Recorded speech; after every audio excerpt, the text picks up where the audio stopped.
Donc, bonjour à toutes et tous.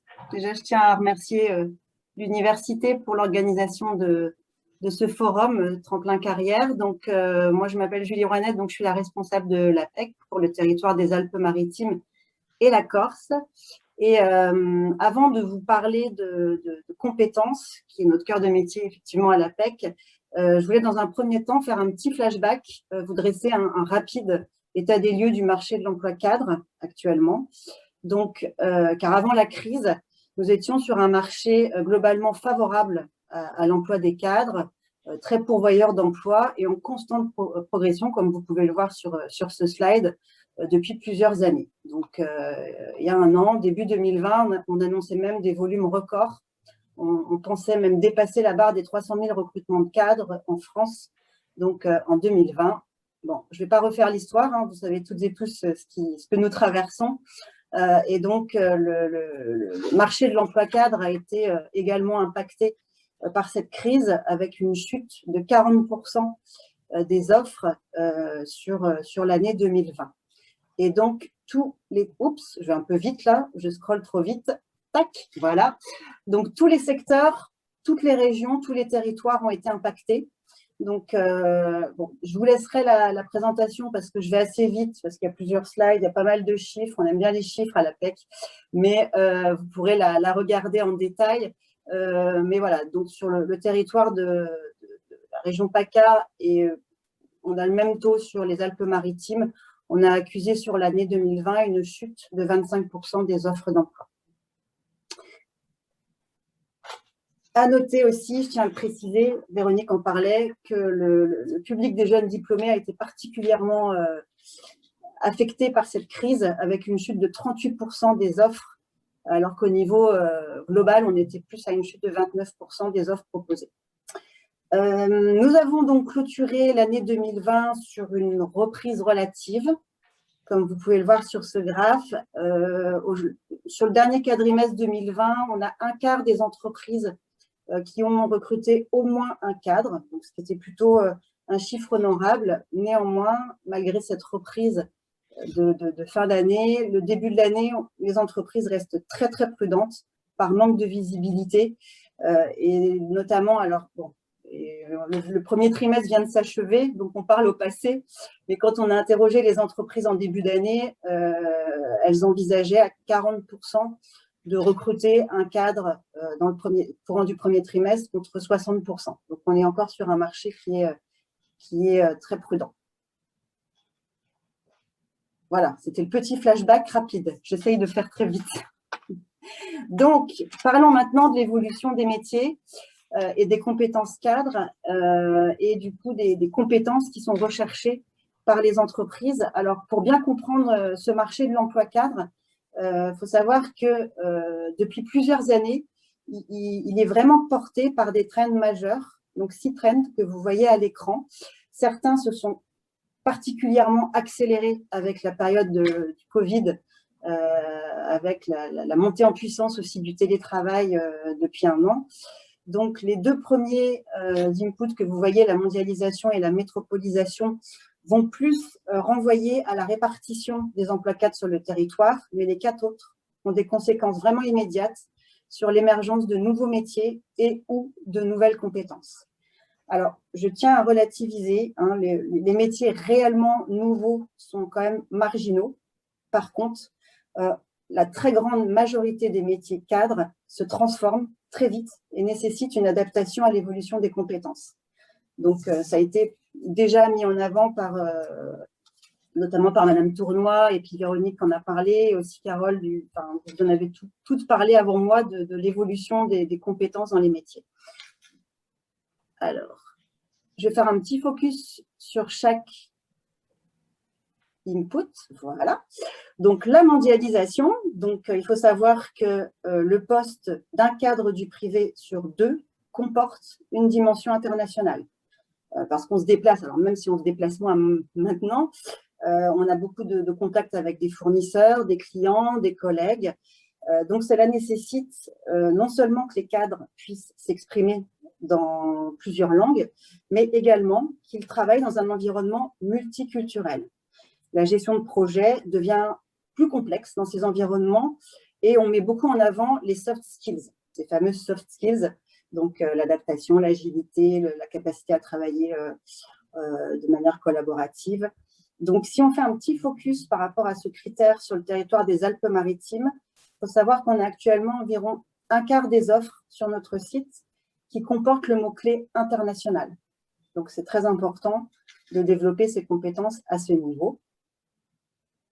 La métropolisation, je le mentionnais précédemment, ce facteur renvoie plutôt à la répartition des cadres sur le territoire. Il faut savoir que la spécificité de l'emploi cadre, c'est qu'il est très centralisé sur des grosses métropoles.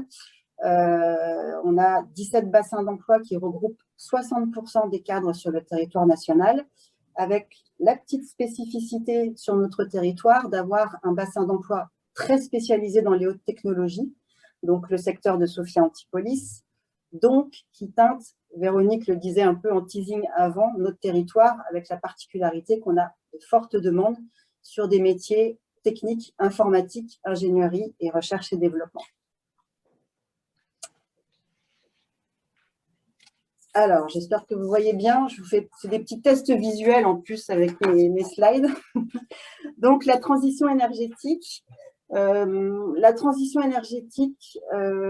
Quelques fonctions qui pouvaient déjà exister, je dirais, en entreprise se sont développées récemment, boostées effectivement par la mise en œuvre des projets liés à la transition écologique.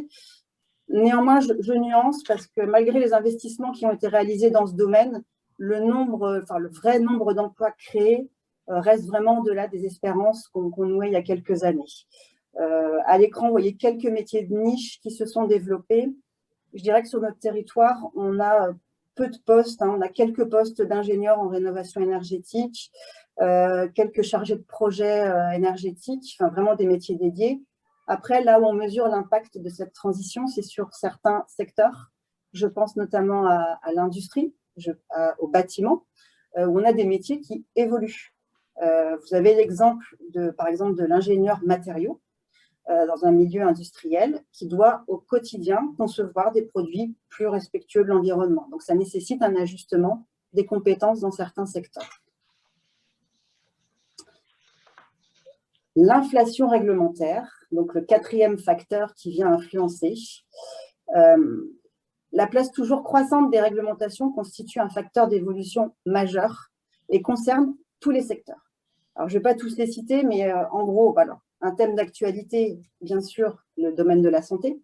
Donc, il y a des procédures très, très strictes d'autorisation de mise en marché des médicaments, mais pas que. Il y a le secteur aussi social, médico-social, où le cadre de l'exercice est très réglementé. Dans la chimie, on a la réglementation. Dans le secteur de la banque et l'assurance, dans l'immobilier, tous les secteurs sont touchés vraiment par cette réglementation qui évolue sans arrêt.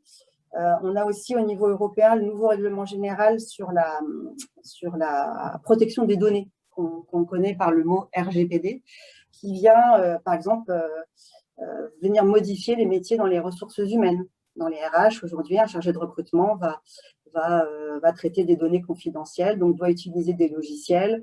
Voilà, donc la réglementation va également impacter tous les métiers. Et cet enjeu de la protection des données, je voulais vous en parler, c'est important puisqu'il y a des nouveaux métiers qui émergent liés à la cybersécurité, avec une forte demande, et encore plus, vous devez le voir tous, depuis qu'on est tous en télétravail dans les écrans. Derrière les écrans, il y a de plus en plus de piratage, on en entend beaucoup parler. Donc la cybersécurité, aujourd'hui, on a sur les Alpes-Maritimes une 60aine d'offres qui sont ouvertes sur des métiers de la cybersécurité. Alors, 5, il m'en reste 2, et pas des moindres, puisque le 5e facteur, c'est l'innovation technologique, et il existe un lien très fort entre les investissements des entreprises et le recrutement des cadres.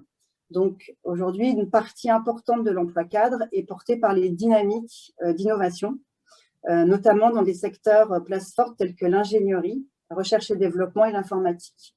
Je vous en parle, je vous en reparle, mais aujourd'hui, sur les Alpes-Maritimes, si je fais un focus à la date, à l'instant T, sur apec.fr, 40% des offres représentent ces secteurs. donc les secteurs de l'informatique, de la recherche et des développements.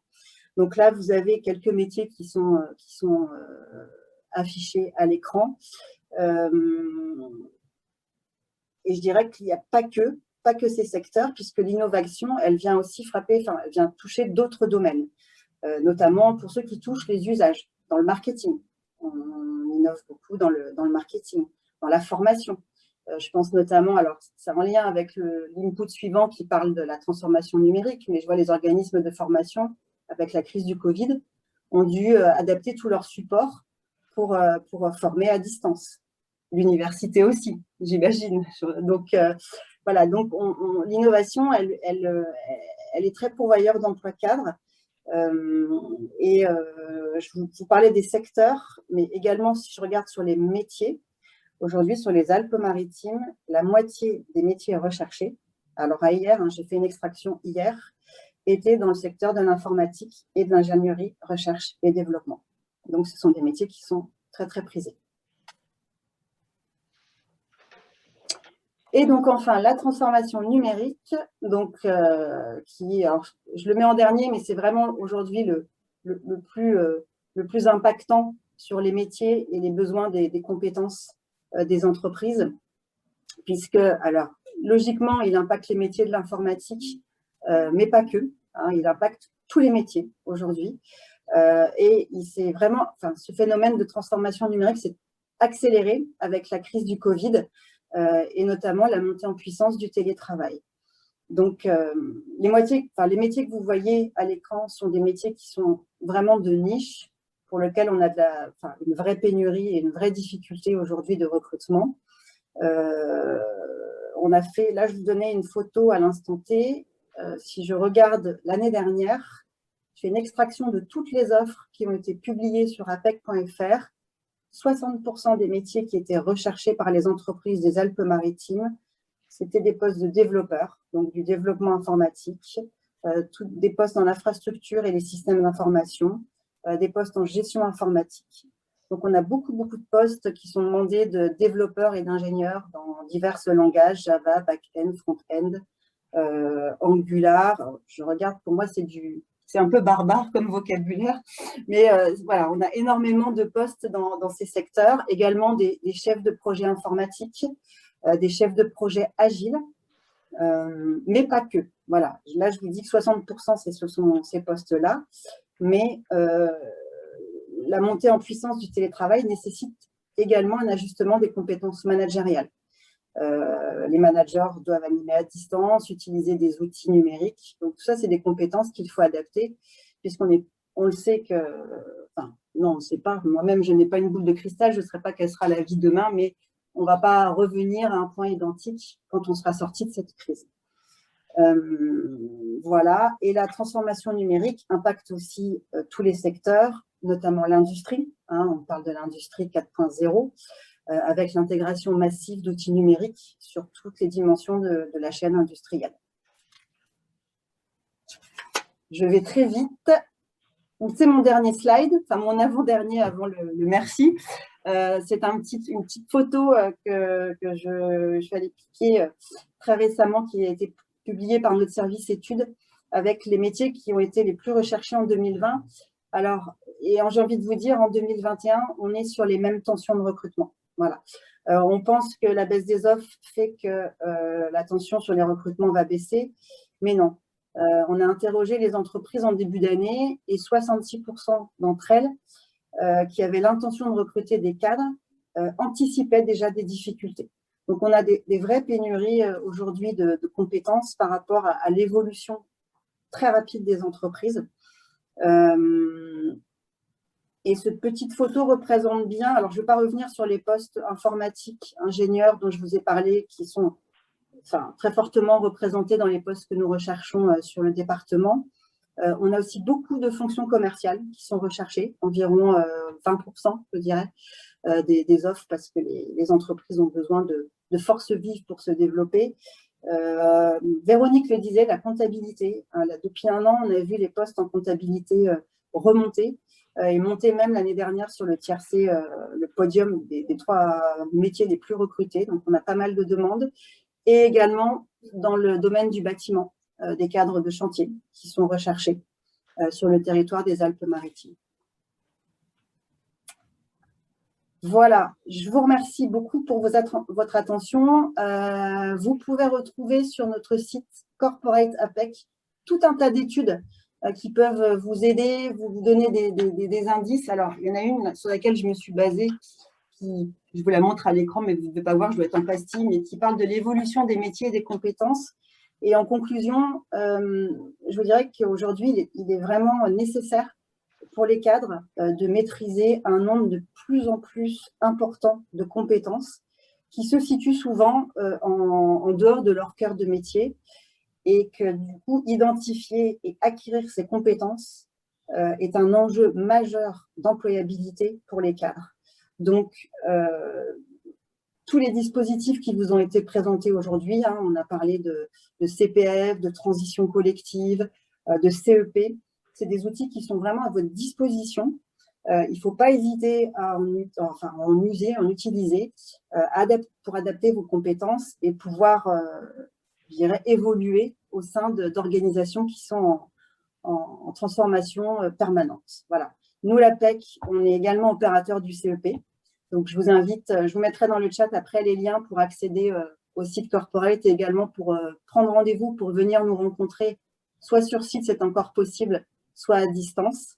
C'est vous qui choisissez la modalité, mais voilà, nous, on est là également pour vous accompagner dans votre évolution professionnelle et vous orienter notamment sur ces nouveaux dispositifs de formation. Voilà, je vous remercie beaucoup pour votre attention.